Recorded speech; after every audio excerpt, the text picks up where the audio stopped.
Bonjour, amis de la vérité, amis du bonheur, amis de la grâce, je vous salue très chaleureusement dans le nom de Jésus-Christ. Et si pour vous le mot grâce a encore du mal à résonner dans votre esprit, je voudrais vous encourager et vous dire que nous servons un Dieu qui est un Dieu plein d'amour et de grâce. Et que dans ces temps difficiles, le Seigneur nous ouvre particulièrement la porte de sa parole pour nous montrer que dans sa parole, tout est grâce et tout est bénédiction. Dieu veut que nous réussissions. Dieu veut que vous réussissiez votre vie et que vous réussissiez vos projets. Je voudrais vous donner une clé toute simple aujourd'hui de la réussite et du fait que notre réussite est aussi beaucoup liée à nos prises de décision. Première prise de décision, priez le Seigneur et confiez vos projets à Dieu.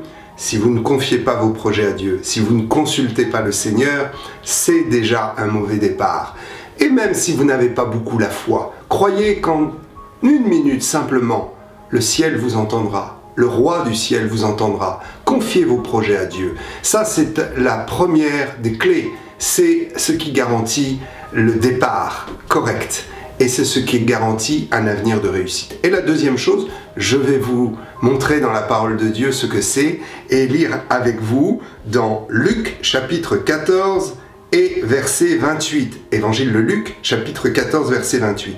Car, lequel de vous, s'il veut bâtir une tour, ne s'assied d'abord pour calculer la dépense et voir s'il a de quoi la terminer, de peur qu'après avoir posé les fondements, il ne puisse l'achever, et que tous ceux qui le verront ne se mettent à le railler, à se moquer de lui. Oh, que Dieu est bon, que Dieu est plein de sagesse et de simplicité. Vous savez, la foi dans le Seigneur est quelque chose de simple.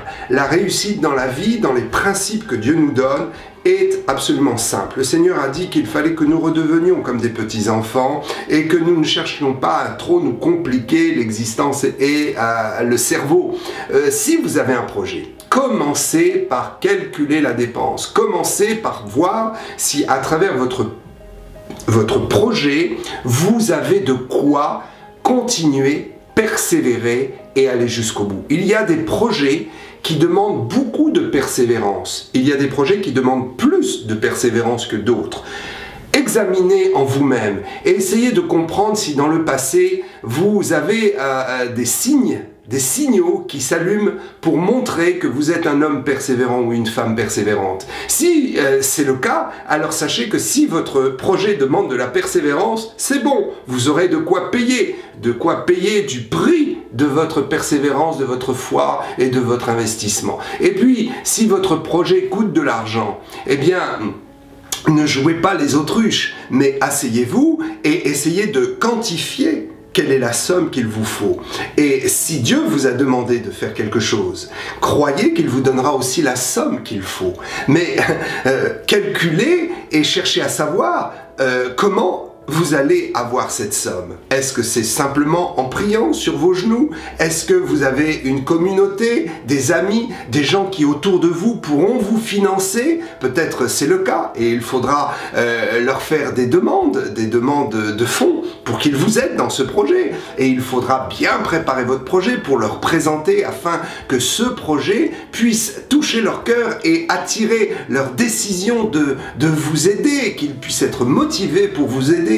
Et puis, si le projet que vous avez demande réellement que vous soyez en travail avec d'autres, que vous entriez dans le travail d'autres, ou que vous puissiez travailler en équipe, alors sondez vos cœurs, regardez dans le passé et regardez s'il y a des petits signaux qui montrent que vous êtes un homme, une femme qui est capable de travailler en équipe. Si ce n'est pas le cas, alors il faudra réviser votre copie, il faudra retourner à l'école, il faudra faire en sorte de pouvoir vous former et de pouvoir obtenir tout ce qu'il faut pour que vous puissiez travailler en équipe et que ça fonctionne.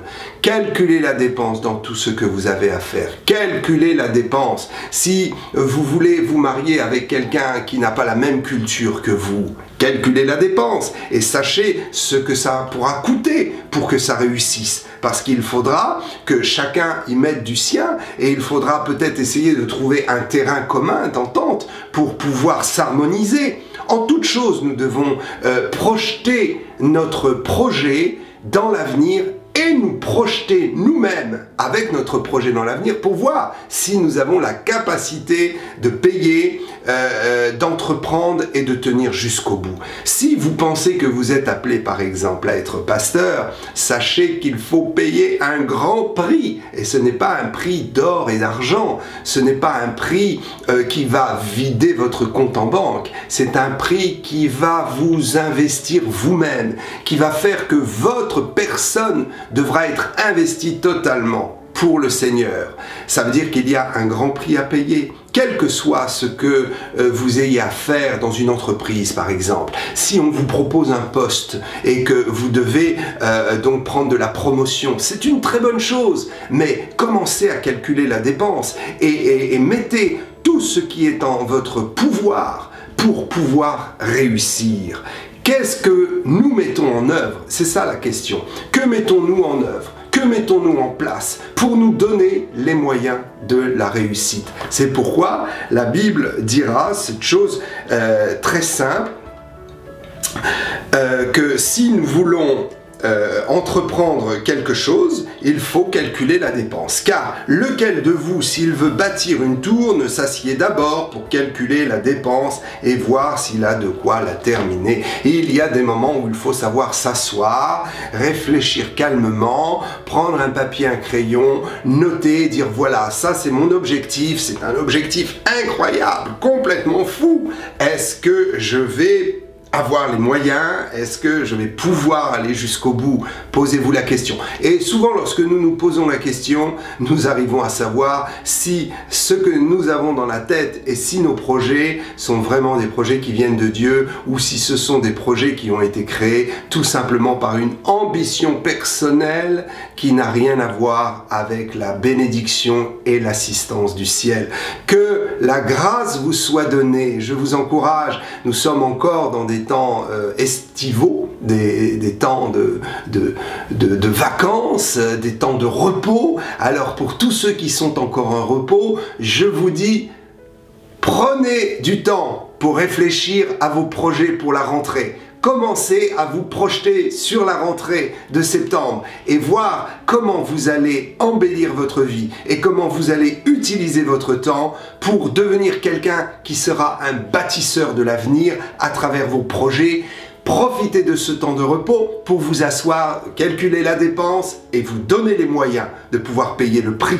Que la grâce du ciel soit avec vous, que votre temps de vacances soit béni. Je prie afin que tous vos problèmes s'arrêtent si vous êtes en vacances. S'il y a eu quelques contrariétés, au nom de Jésus, que le ciel de ténèbres se change en ciel de lumière. Que l'orage disparaisse, je le proclame maintenant sur vous et je proclame la bénédiction. À bientôt et bonne semaine. À bientôt pour un super lundi.